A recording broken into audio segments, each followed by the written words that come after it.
Hello everybody, and welcome to East Coast Take. Yes, welcome. Tonight we have a real doozy for you. We do. We're going to talk about Max Martin. You're going to get our take on him. Carl Martin Sandburg, a heavy metal Goldilocks poser wannabe who's responsible for most of the schlock you hear and pollutes our radio. 23 number one hits in the top 100. He made $54 million last year.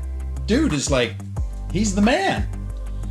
The metal Fabio, now think ABBA as a metal band, folks, released one album called Metalopolis.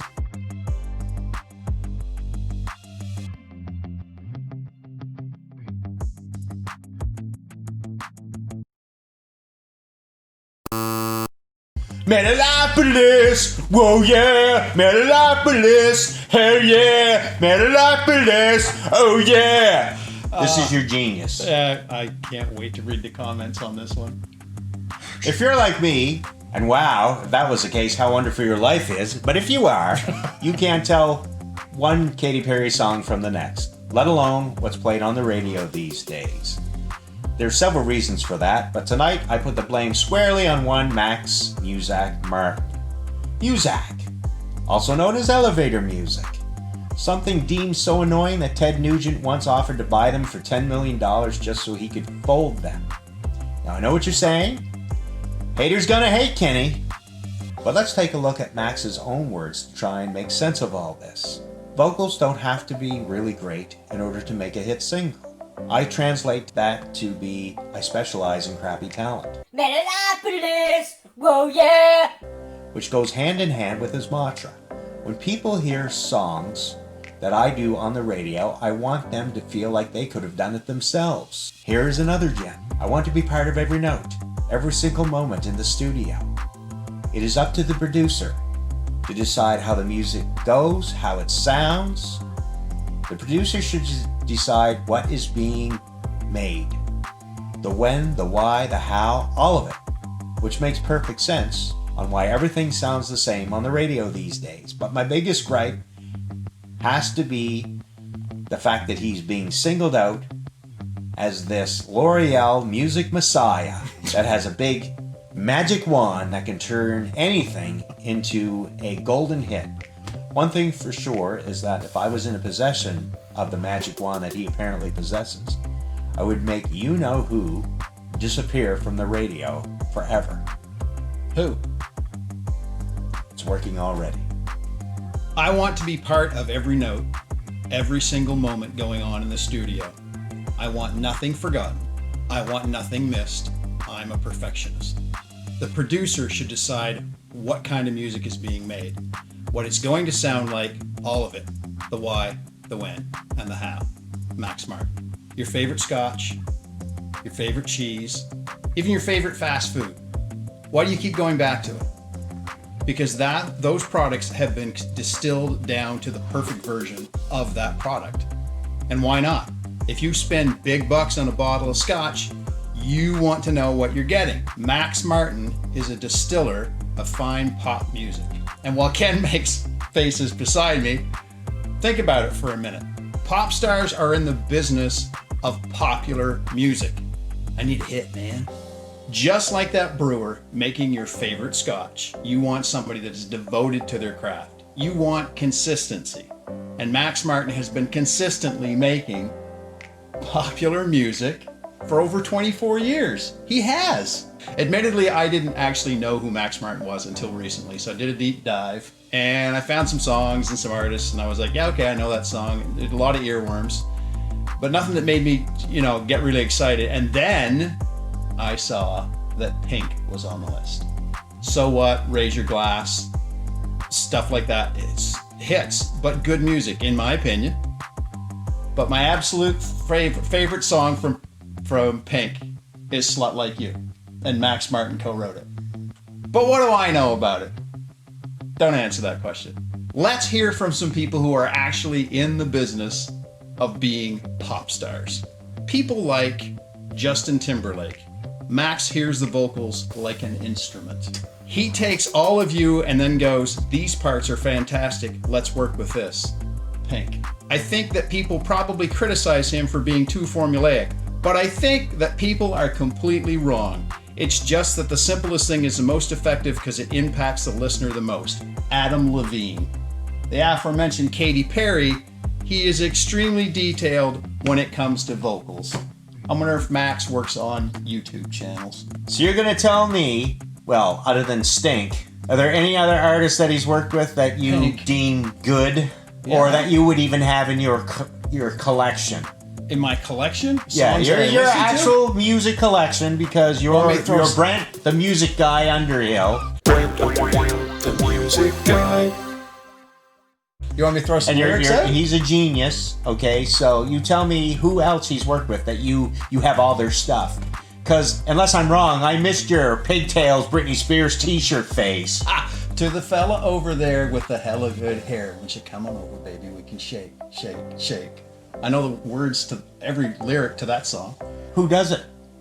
That's Katy Perry. That's Taylor Swift. Sure it is. I'm not a fan, and even I know that. All right, you pass the test. He is good at what he does. He crafts popular music. That doesn't make it right. Okay, so It doesn't make it Trent wrong. Reznor. You like Trent Reznor, you like Nine Inch Nails. His biggest complaint about the profession that he has decided to make his living in Yes. is the fine balance between art versus commerce. Okay. Where do you draw the line? Right after, like when you write And I'll scratch out art and put integrity. on the check, where you draw the line is after you put the little zeros after a million, and then you put the little. That's where you draw the line. So it's all about the money. It is about having a career, and if you're in the pop music business and somebody says I can get you there, then that's the guy you hire. The younger generation complains that these bands that have been around for 40, 50 years are still around. Why? Because they have to be. Because at least there was an artist that, has the integrity. Because these people that we're hearing today with the Shake It Offs and the oh-ohs and the ooh-oohs and all that, 15 years from now, we won't even remember who they were.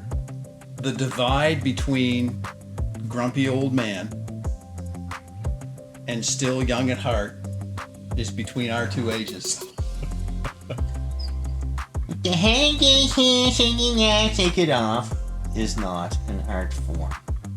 How do you account for the fact that everybody that actually can play somewhat of a musical instrument and can write in the studio and can actually take criticism and advice has never worked with them? Again, I'll default to Pink. Pink! That's the one when I saw the name. Do you know the song Raise Your Glass? Nope. Okay, so you don't know the And song. I feel like and I you- haven't missed out and on you- a and bloody you- thing. And you don't know the song, so what? Nope. Okay, so you just don't listen to the radio then. If you're watching this episode and it's 2023 and you remember the songs we're talking about, specifically Shake It Off, we'll use that one. Please comment in the comment section that you still are listening to Shake It Off. Young at heart, old cudgel.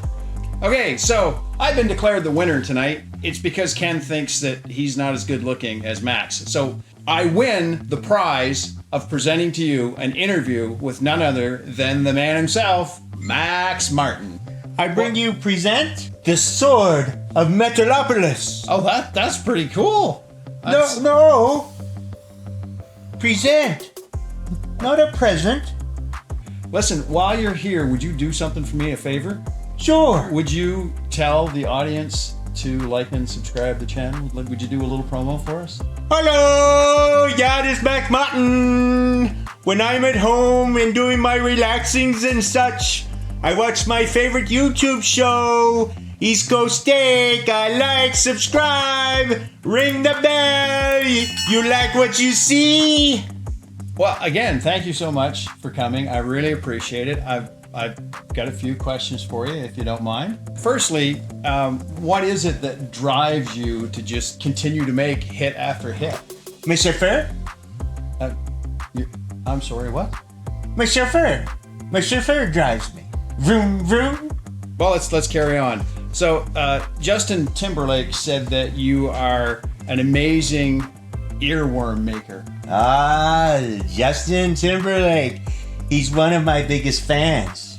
I will give you the Max Martin secret. RSVP. Radio.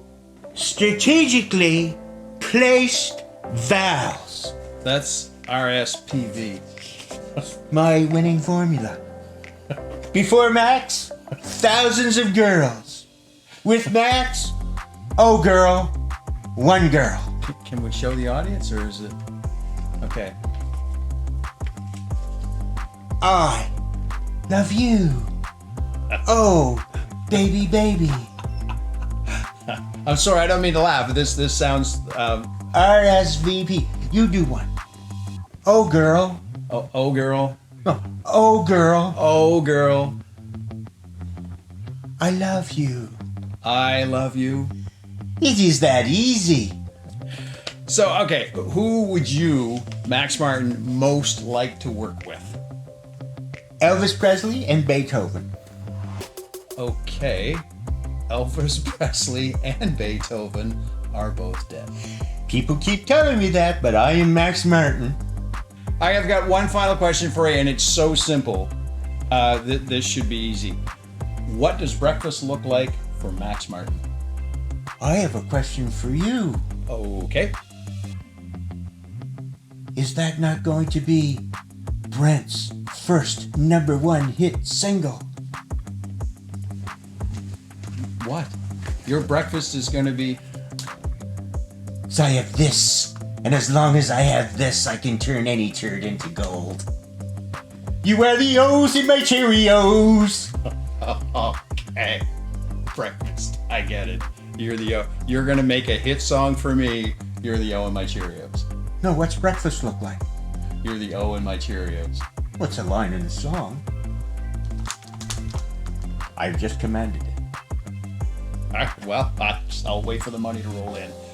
Listen, thank you so much for coming. I appreciate it.